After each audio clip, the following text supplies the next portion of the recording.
What's the nature of your emergency?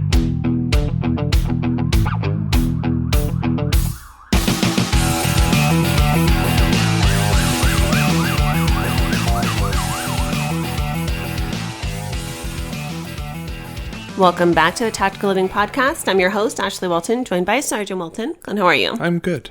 In today's episode, we're going to talk about supporting career transitions because this is something that we all go through, but I don't hear a lot of people discussing. And I think that underlining, there could be a lot of things that might be a little bit challenging, not only for the person switching careers, but especially the family and the support system, the spouse and things like that.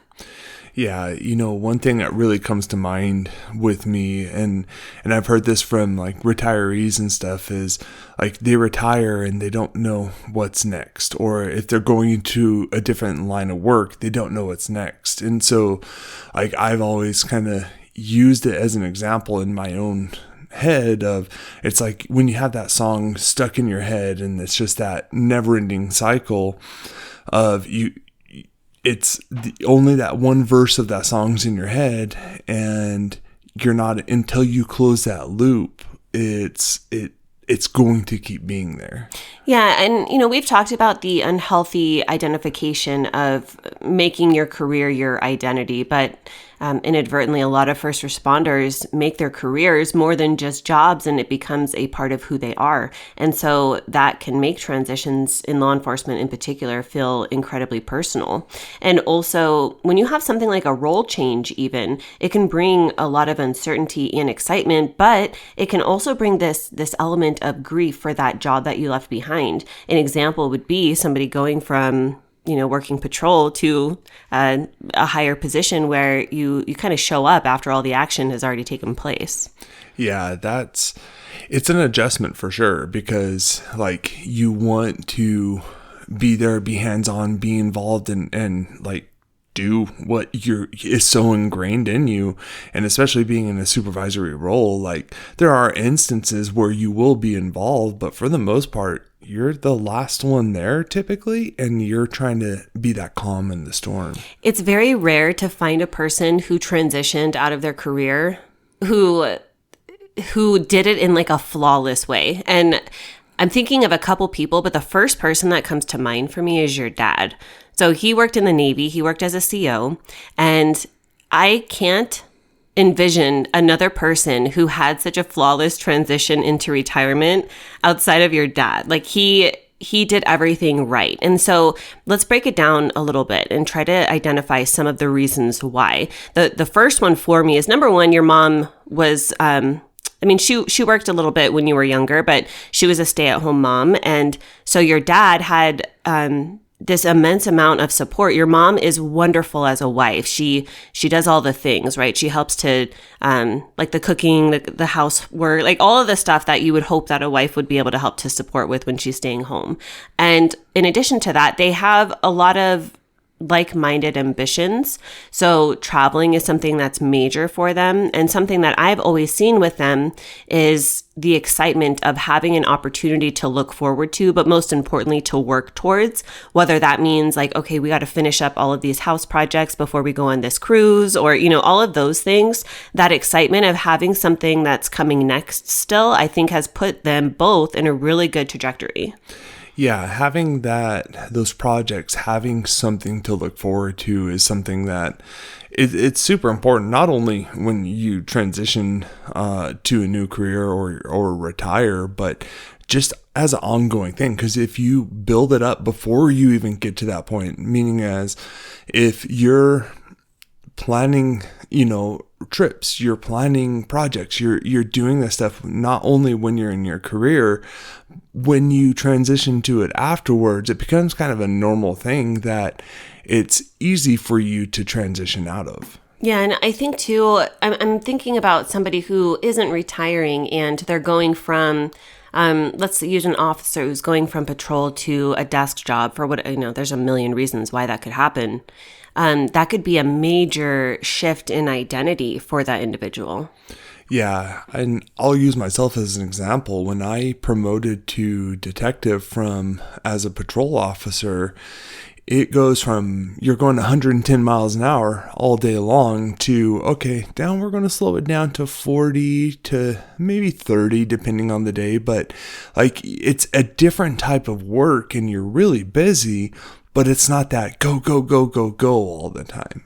Yeah, and let's say you have a firefighter who's transitioning to something like a 9 to 5 because he's getting into a training role. Something like that, they might also struggle with because they might feel a little bit less involved in the action in that way. That happens to, I'm gonna single you out real quickly, Clint, because you work the graveyard shift now, and prior to that, when everybody's awake and then bustling during the day, there's a lot more that you can be in the know with and involved with. You've had to bend a lot of schedule time in order to try to maintain some of that. But that has been a major change that I've identified with you.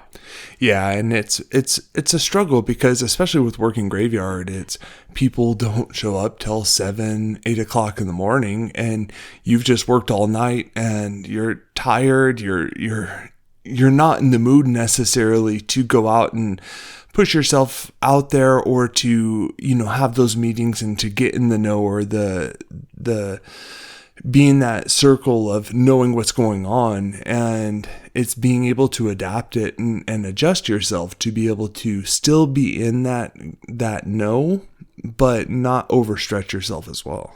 There could also be a lot of financial adjustments and even uncertainty. So if you have somebody who's a first responder, and let's say that maybe they're moving to a lower paying position or overtime is no longer available to them. I know a lot of families who, they build their entire budgets around things like overtime and shift pay. And so a change in income like that can be incredibly stressful. Yeah, it's depending on for myself as an example, like when I promoted to sergeant, it actually, it was a struggle because you would think, oh, well, it's a pay raise and all this stuff. Well, you lose a lot of the benefits and perks associated to being at a lower rank, meaning the opportunity for overtime and being able to plan for that and adjust for that and having conversations with your spouse and being able to say, okay, is this feasible for us? Something else too, there's a lot of increased stress for leadership positions in general or getting promoted. And I think that sometimes that individual who is rising in the ranks, so to speak, they might not verbalize some of those challenges at home. And that can create a lot of undue stress when that happens. Having an open line of communication with your spouse is really important because, your spouse isn't necessarily going to know what's going on at work all the time. And that's where it's having those conversations saying, look, it's, at each level throughout a career in law enforcement, you're going to have different stressors, whether it's, responding to being the first on scene to that really high intensity situation or carrying a caseload that is so astronomical. It's like, how do you even manage it? Sorry, baby. I was just going to say that another thing that's coming up for me as an example with your dad is the whole retirement and then leaving the job altogether.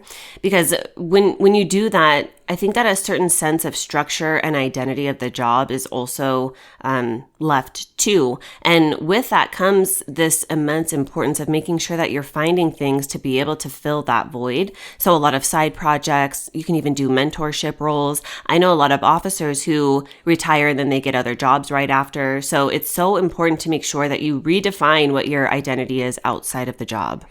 And that's why it's important too throughout your career, like we've talked about before, is not making your job your identity too. Like my dad, he worked as a CEO for many, many years, but when he retired, he still said, oh, I'm retired, and he didn't say I'm a retired CEO. I worked at this prison, and it kind of went down that rabbit hole. He just said I'm retired, and he identified as just being a retiree. There are a lot of ways to be supportive of somebody when it comes to any kind of career transitions, but I think it's so important to make sure that as a couple and as a family, you're doing the best that you can in order to make sure that you're pre-planning for things like retirement, especially.